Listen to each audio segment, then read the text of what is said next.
Bakunzi ba Kivu Connect mwese turabasuhuje aho muherereye, abari iwacu ruguru mu Minembwe, abari mu bihugu bitandukanye, ibihugu by'i Burayi, muri Amerika, Australia, Canada ndetse n'abari hano i Burayi duhereye mu Bubiligi, Scandinavie n'ibindi bihugu byose turabasuhuje, ariko reka tubanze dutange mpore ku bibazo birimo bibera iwacu, mwihangane nta mvura idahita kandi nta joro ridaca. Uyu munsi rero dufite akanya gatoya, reka duhite duja straight kuri point.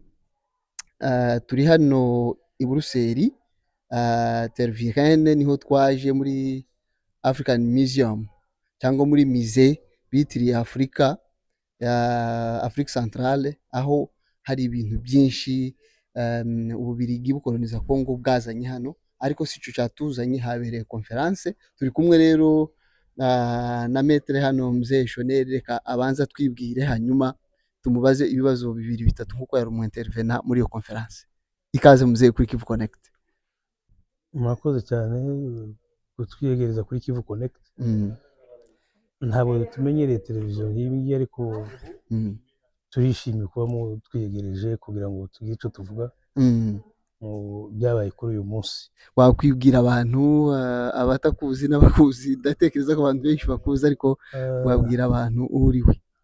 Nta muntu uzumenywa na bose, nubwo baba ari benshi banzi, ariko hari n'abatanzi. Yego. Nitwa Shoneri Muganwa Dickson, ndi umunyamurenge. Aho navukiye iwacu kera ni ku Kabara, ariko twagiye tuba ahantu henshi hatandukanye, no muri Jura twabayeyo. Yego. Nibyo. Yego, urakoze cyane. Reka duhite tuja kuri kibazo.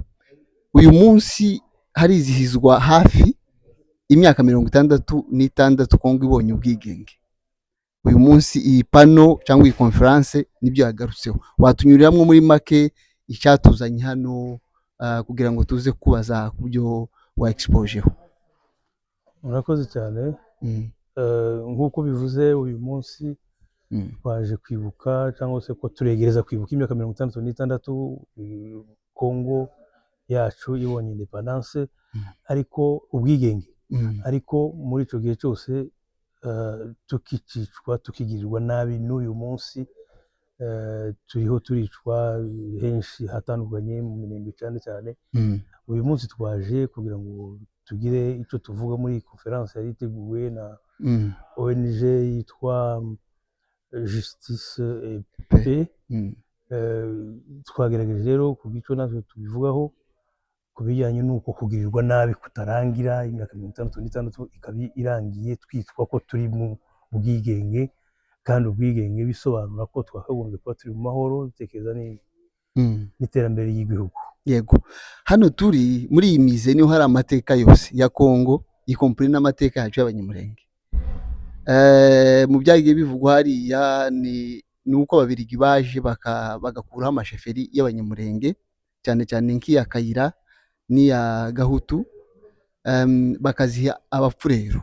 Ibyo wabikomojeho. Utekereza iki kuri leta y'Ububiligi cyangwa Ababiligi muri rusange mu kubwo gukemura ico kibazo bateje ico gihe? Yego, icyo twavuzeho nuko nyine kuko ayo masheferi yashizweho n'amategeko yabo, kandi amaze gushirwaho abari nabo bayakuraho, bagakuraho ayo masheferi. Yarayobowe n'abakurambere bacu Bakayira na Gahutu. Noneho bamaze kuyakuraho, bahaye abandi bavaze bacu, abaturanyi bacu, kubona aho bahagarara batugirira nabi. Ni nabyo byakomeje nyine kuva icyo gihe kugeza n'ubu ngubu, uko amasheferi yabaye mu myaka 1920 na kangahe kugeza na 30. Noneho ayo masheferi aza kuvaho kugeza n'ubu ngubu. Rero tugasa nkaho nta sheferi dufite, bikatubuza uburenganzira bundi bwo kwitoza no gutorwa. Izo byagiye bigaruka cyane. Rero icyo wari ubajije gutese ni iki twabivuga kuri leta y'Ububiligi.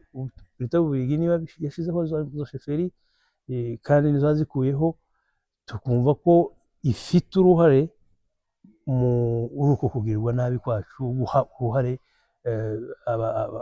abaturanyi bacu kuba babyuririraho bakatubwira nabi, tukumva rero ko Ububiligi bwaza bunafite n'ubushobozi bwo kubwira Kongo uti donc inabi mugirira abantu muyihagarike.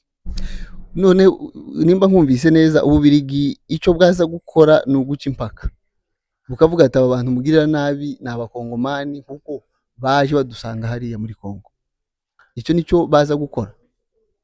Ababiligi uko tubizi Kongo inabiyambaza mu bintu byose, ubu ngubu ko turishwa kandi tuzi ko hari uburyo baganira mu buryo bwo gushyigikira Kongo, rimwe na rimwe bashyigikira mu bikorwa nk'ibi ngibi, kuko bakora n'amaforomasiyo ya gisirikare barabafasha n'amafaranga basapotinga guverinoma.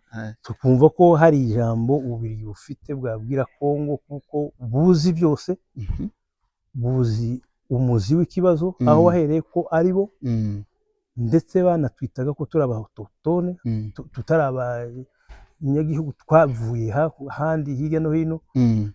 Tukumva ko Ububiligi bufite uruhare kuko rwarabikoze kandi dufite n'imbaraga mu buryo bwose bushobora gucecekesha ibyo bintu, ibyo bibi tugirirwa. Uexpose hariya wageze kuri icyo kibazo, umugabo mwari muri kumwe muri pano iwe avuga yuko atari ngombwa ko Ababiligi baza ngo Ambroise ati hariho constitution yarabirangije, constitution nta mpamvu z'Ababiligi. Wumva kiriya kibazo gute, kiriya gitekerezo ciwe? Nakimusubirije kuko constitution irahari, ariko mu bikorwa sur le terrain abantu ko bari constitution ahubwo habaho izindi mbaraga z'igitsura hari, kuko tuzi ko Ububiligi zose bufite icyo buvuga kuri Kongo bushirwaho ku butegetsi. Ntabwo mbivuze ngo niko, ariko niko binameze. Hari ubushobozi Ububiligi bufite kuri Kongo bwabwira ati iyo ntambara n'abo bantu nimubareke byakunda, cyane cyane ko bazi amateka bayafite yose y'ikibazo uko cyatangiye, bazi amateka kandi twabivuze ko ari ayabo. Niba barakushiragaho, niba baravuga ko abantu turi abayimigira tuvuye hakurya, niba baravuga ko sheferi tuzamburwa, urumva ko babifitemo uruhare. Barabizi babifitemo uruhare kandi bafite n'izo mbaraga navuze ko bashobora gucecekesha, babwira ubutegetsi bwa Kongo kugira ngo bureke buhagarikire aho ngaho kuko turarengana, bahagarikira ako karengane.